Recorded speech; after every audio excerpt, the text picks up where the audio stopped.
Halo guys, kembali lagi dengan saya Kalim Masada dari Akademi Kripto. Sebelumnya kita sudah membahas mengenai pengenalan teknologi blockchain.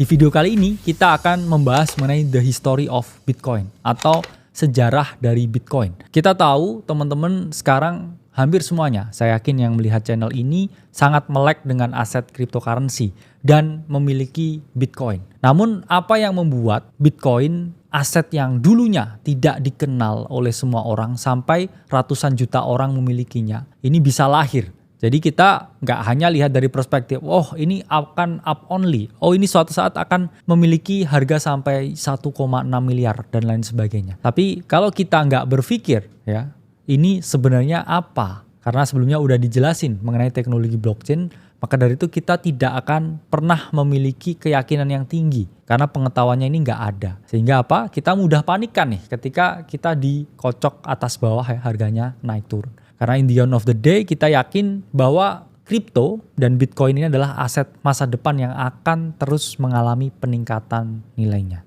Nah, berbicara mengenai sejarah Bitcoin, maka tidak bisa dilepaskan dengan perubahan sistem moneter dunia yang sangat masif. Kita mengetahui bahwa dulu untuk mencetak uang dalam jumlah tertentu, ini harus disesuaikan dengan persediaan emas yang dimiliki oleh setiap negara tertentu. Nah, itu berubah setelah gold standard ini dilepas di tahun 1971 atau kita mengenalnya dengan the Nixon Shock. Dan setelah kebijakan moneter dunia yang sangat kontroversial tersebut disahkan, kita melihat banyak sekali krisis-krisis keuangan yang terjadi di berbagai belahan dunia. Jadi kita mengetahui bahwa kebijakan moneter yang sangat ekstrim ini pada saat itu menyebabkan banyak sekali krisis-krisis perbankan, krisis-krisis ekonomi, hingga menimbulkan berbagai permasalahan sosial dan kerusuhan di berbagai dunia. Menyadari dunia yang tidak baik-baik saja karena perubahan yang sangat masif tersebut, akhirnya banyak pelaku kriptografi yang melihat bahwa something is not right dengan sistem keuangan yang ada saat ini. Akhirnya pada tahun 1980, David Chaum, seorang pelaku kriptografi, mengembangkan alat pembayaran yang namanya DigiCash.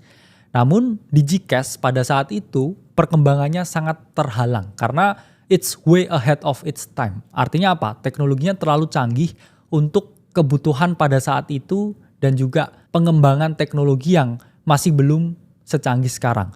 Dan pada saat itu konsep dari DigiCash sendiri sangat berbeda dengan Bitcoin.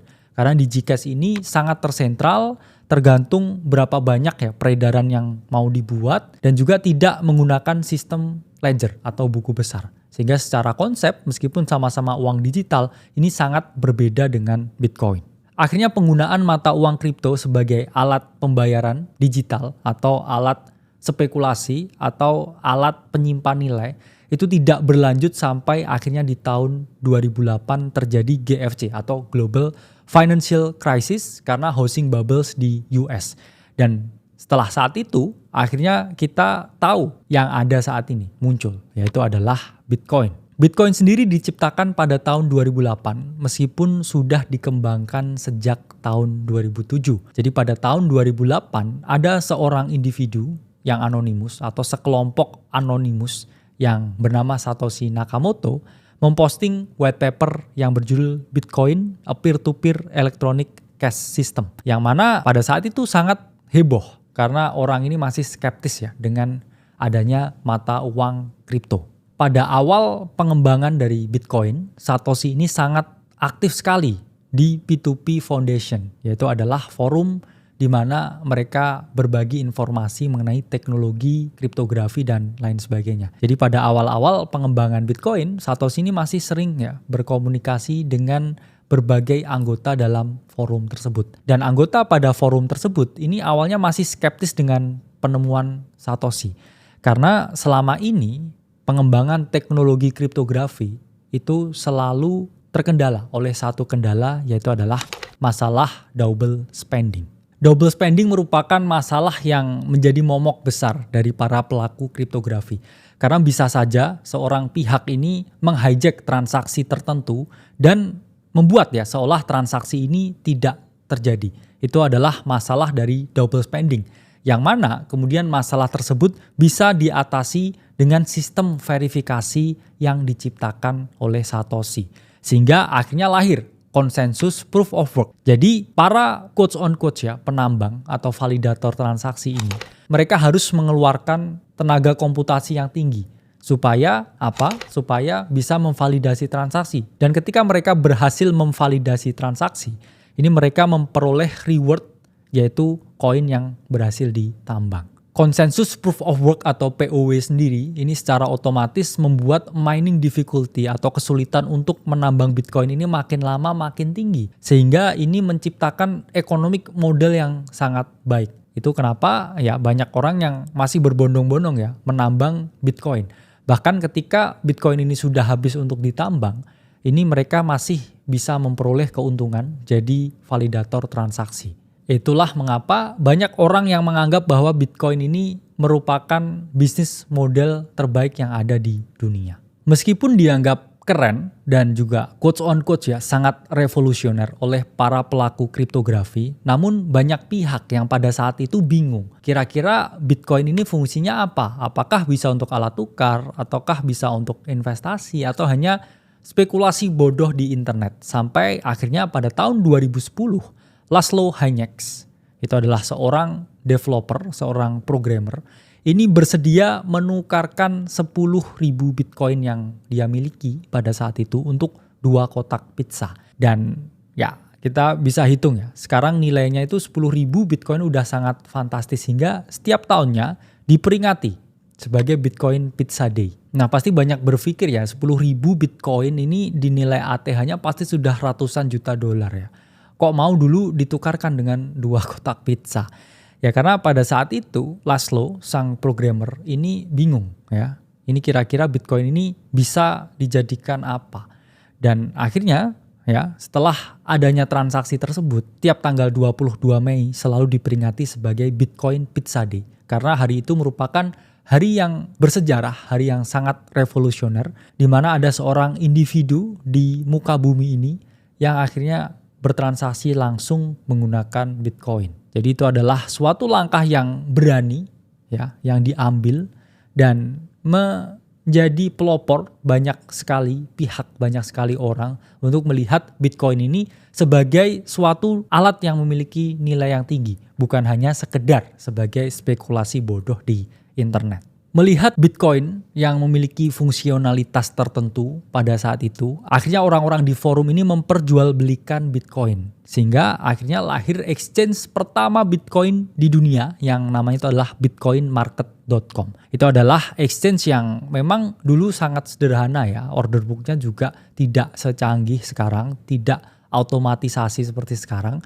Namun itu adalah tempat pertama yang bisa memperdagangkan Bitcoin hingga akhirnya muncul berbagai exchange seperti Mt. Gox di tahun 2014 yang akhirnya berkasus ya dan menghilangkan banyak sekali ya dana dari customer pada saat itu. Dan semenjak saat itu ya sistem perdagangan Bitcoin di centralized exchange menjadi secanggih sekarang. Kalau sekarang kan tinggal bisa tutup mata ya kita beli Bitcoin atau kita bahkan bisa membuat bot-bot tertentu untuk DCA Bitcoin di harga-harga tertentu. Jadi sekarang jauh lebih canggih daripada dahulu kala yang masih saya bilang sistemnya sangat jadul ya, sangat dinosaurus. Perkembangan cryptocurrency terutama Bitcoin sendiri memang mengalami kenaikan yang sangat signifikan. Berbagai negara sudah merangkul Bitcoin, bahkan adopsinya sampai di level dijadikan legal tender. Ada juga negara yang akhirnya penduduknya bisa selamat karena mengadopsi Bitcoin, ya, selamat dari nilai inflasi yang sangat tinggi. Atau ada negara juga yang masih skeptis dan juga masih marah dengan adanya Bitcoin itu sendiri. Tapi kita nggak bisa selamanya menolak perkembangan teknologi yang sangat masif ya. Karena menolak Bitcoin, menolak kripto, menolak blockchain ini sama saja dengan menolak internet pada tahun 90-an. Cepat atau lambat semua akan masuk dalam jaringan blockchain. Dan pilihannya kita tinggal mau adopsi, mau belajar, atau kita mau tertinggal dengan perkembangan teknologi yang ada. Karena awal-awal Bitcoin itu sifatnya masih P2P, player versus player, ya, player to player. Ya. Hanya saya punya Bitcoin, kamu Bitcoin, ayo kita transaksi. Kemudian akhirnya B2B, ya, business to business. Udah masuk exchange, udah bisa dicuanin, dan semua korporasi-korporasi ini akhirnya melirik Bitcoin. Tapi di masa yang akan datang, dan sekarang sudah mulai terjadi, ini kita melihat fenomena B2G atau business to government, di mana para exchange ini akhirnya bekerja sama dengan para pemerintah, atau para pemilik project ini juga bekerja sama dengan para pemerintah untuk kemudian membuat sinergi di dalam industri blockchain ini. Sehingga adopsi massal yang mana sangat diimpikan oleh para pelaku kriptografi sejak berpuluh-puluh tahun yang lalu ini bisa kecapaian akhirnya di masa yang akan datang. Jadi itu adalah sejarah singkat mengenai Bitcoin, sejarah altcoins. Saya tahu teman-teman di sini semuanya suka berdagang altcoins, suka buy and hold altcoin, suka berspekulasi pada altcoins tertentu. Tapi kira-kira teman-teman tahu nggak sejarahnya altcoins itu apa? Atau mungkin kita bahas dulu ya, sebenarnya apa itu altcoins? Altcoins itu merupakan aset lain selain Bitcoin. Jadi istilahnya adalah altcoins, alternative coins. Koin-koin lain ya selain Bitcoin seperti Ethereum, Solana, BNB, Ripple, dan lain sebagainya. Itu disebut juga dengan altcoins. Karena altcoins ini memiliki fungsi yang berbeda dengan Bitcoin. Kalau Bitcoin ini cenderung digunakan atau secara paradigma ya sebagai digital gold ya, tempat untuk menahan nilai, tempat untuk menyimpan nilai. Tapi kalau altcoin ini memiliki utilitas-utilitas tertentu yang berbeda dengan Bitcoin. Sejarahnya setelah tahun 2008 banyak sekali akhirnya pihak-pihak lain, pihak-pihak tertentu yang merasa bahwa saya juga berhak nih membuat suatu koin tertentu. Kok cuman Satoshi Nakamoto yang bisa buat Bitcoin? Saya juga bisa membuat koin-koin yang lain. Akhirnya pada tahun 2011 banyak pihak yang mengungkapkan bahwa Namecoin atau NMC itu merupakan altcoin yang pertama lahir setelah Bitcoin. Namecoin sendiri memiliki sistem untuk melahirkan domain name server yang terdesentral dengan .bit-nya. Dan kemudian ya pada Oktober 2011 lahirnya LTC atau Litecoin. Litecoin ini sama persis seperti Bitcoin, tapi mereka klaim ini jauh lebih baik ya, dengan segala improvement yang dimiliki. Dan kemudian Litecoin atau LTC ini sendiri banyak yang pada saat itu menjulukinya sebagai silver digital ya. Kalau Bitcoin ini adalah digital gold, kalau ini adalah digital silver pada saat itu. Melihat semua orang yang berbondong-bondong mau jadi Bitcoin, mau jadi the next inventor seperti Satoshi Nakamoto, akhirnya ada juga ya pihak-pihak yang muak. Akhirnya pada tahun 2013, Billy dan Marcus melahirkan koin yang nggak ada fungsinya apa-apa dan dinamai dengan Dogecoin atau Doge. Jadi pada saat itu founder dari Doge ini melihat bahwa banyak sekali orang ini pengen sok-sokan ya jadi Bitcoin, kalau nggak sok-sokan buat altcoin dengan berbagai inovasi teknologi yang dia miliki. Akhirnya karena Dogecoin ini pada saat itu tidak memiliki fungsi sama sekali ya, just coin, itu akhirnya para komunitas yang memegang atau holder dari Dogecoin pada saat itu yang memberikan value terhadap Doge itu sendiri. Akhirnya banyak sekali ya Dogecoin ini digunakan untuk berbagai aksi sosial. Dan semenjak saat itu Dogecoin ini booming ya di tahun 2013 setelah penciptaannya, akhirnya lahirlah ya berbagai koin-koin meme lain atau mereka sebutnya pada saat itu adalah community coin. Koin yang menyatukan semua komunitas. Hingga akhirnya kita tahu ya Elon Musk di bulan terakhir di 2021 ini akhirnya quotes on quotes ya mencoba meningkatkan ya nilai pasar dari Dogecoin dengan meningkatkan exposure Doge terhadap media massa. Dan kita tahu Dogecoin akhirnya mengalami kenaikan yang signifikan sepanjang tahun 2020 sampai tahun 2021. Kemudian dunia altcoins benar-benar berubah setelah pada tahun 2015 ada sekelompok programmer dan juga tim dari Vitalik Buterin yang meluncurkan sebuah aset baru, sebuah jaringan baru yang dinamai Ethereum atau ETH. pada saat itu Ethereum memberikan suatu terobosan yang sangat out of the box ya pada saat itu, yaitu adalah dikenalnya sistem smart contract atau kontrak pintar. Smart contract sendiri merupakan suatu sistem yang mana orang ini bilang sebagai uang yang bisa diprogram. Dan sejak ditemukannya teknologi smart contract, akhirnya banyak sekali ya para developer ini yang bisa membangun decentralized apps, ya, decentralized finance di atas smart contract yang dimiliki oleh Ethereum ini. Nah, semenjak peluncuran Ethereum ini justru jumlah dari altcoins ini semakin meningkat karena banyak sekali developer yang dengan mudahnya membangun aplikasi, ya, membangun project di atas jaringan Ethereum itu sendiri. Itulah mengapa kalau kita lihat Ethereum secara perkembangan dari tahun ke tahun ini selalu signifikan perkembangannya. Dan jarang ya dia turun dan tidak bisa rebound lagi. Itulah mengapa kalau kita bilang safe bet yaitu adalah Bitcoin dan Ethereum. Bitcoin ini adalah indeks dari keseluruhan market kripto, sementara Ethereum ini adalah indeks dari keseluruhan altcoins yang ada. Kenapa? Karena hampir semua altcoin ini dibangun di jaringan Ethereum. Sehingga kalau altcoin ini naik, secara nggak langsung Ethereum ini juga naik. Tapi kalau Ethereum ini naik, ya koin-koin yang ada di jaringan ini mereka juga memiliki kemungkinan besar untuk mengalami peningkatan. Meskipun Ethereum sangat revolusioner di tahun 2015 dengan teknologi smart contract yang dimiliki, namun sayangnya semua orang yang asal-asalan, ya asal-asal membangun jadi asal-asalan di atas jaringan Ethereum ini akhirnya banyak sekali melahirkan project yang tidak di-develop dengan benar. Atau quotes on quotes mereka bilang sebagai project scam. Dan itulah mengapa terjadi yang namanya ICO boom di tahun 2018. Jadi di tahun 2018 banyak sekali developer ini yang asal membuat project tertentu, namun akhirnya mereka meninggalkan projectnya. Asal dapat cash, asal dapat investment, ya, asal dapat duit dari para investor, kemudian mereka lari dan tidak develop projectnya.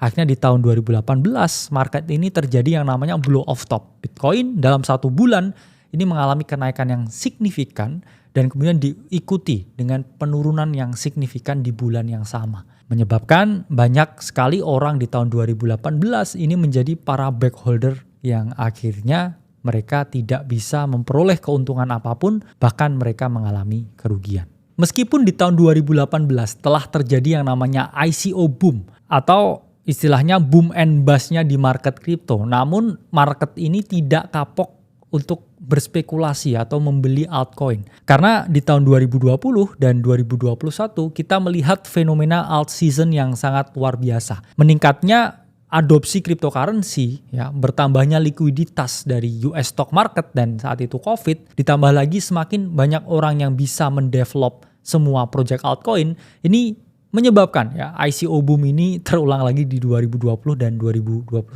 Banyak sekali orang yang menjadi miliarder semalam karena mereka membeli koin-koin yang tepat di 2020 dan 2021. Hingga akhirnya kita juga melihat penurunan yang signifikan di market di akhir tahun 2021 setelah semua orang ini expect bahwa market ini akan naik lebih tinggi lagi atau ketika kita berada di fase euforia yang sangat tinggi. Menyadari banyaknya altcoins yang beredar di market dan tidak mungkin kalau kita mau memaksimalkan keuntungan membeli semua altcoin yang ada ya dengan Rp10.000 ya di setiap altcoin yang ada, itu tidak mungkin. Itu akhirnya berbagai orang di komunitas kripto, para pelaku, para investor retail, para whales juga quotes on quotes, membuat suatu terms baru yang dinamai dengan crypto naratif. Yang mana setiap orang yang melakukan crypto trading ini mereka harus mempunyai ya atau memiliki skill untuk melakukan yang namanya narrative trading atau narrative analysis. Itu artinya apa? Artinya kita melihat sektor apa, koin apa, altcoin mana yang kira-kira akan boom selama beberapa bulan ke depan ya, dengan berbagai pendekatan-pendekatan seperti ya kita mengetahui ya pengamatan sosial, atau kita melihat riset-riset tertentu, atau kita mengembangkan ya news-news tertentu, berita-berita tertentu, dan kita kemudian merangkai di otak kita. Oke, kira-kira terjadi fenomena seperti ini nih ya di keadaan sosial yang ada. Berarti dunia ini lagi butuh ini. Oke, berarti sektor altcoin ini akan mengalami kenaikan. Jadi hal tersebut terjadi karena sudah terlalu banyak altcoin yang ada di market dan tidak mungkin dengan adanya altcoin yang sebanyak itu ya, kita bisa berinvestasi semuanya di situ ya. Kita juga harus memilih ini mana yang naik ya, ada segini banyaknya, nggak mungkin saya pilih semua. Itulah mengapa banyak pendekatan dan strategi baru yang kita gunakan, seperti bajing loncat strategi, di mana kita loncat dari satu naratif ke naratif yang lain.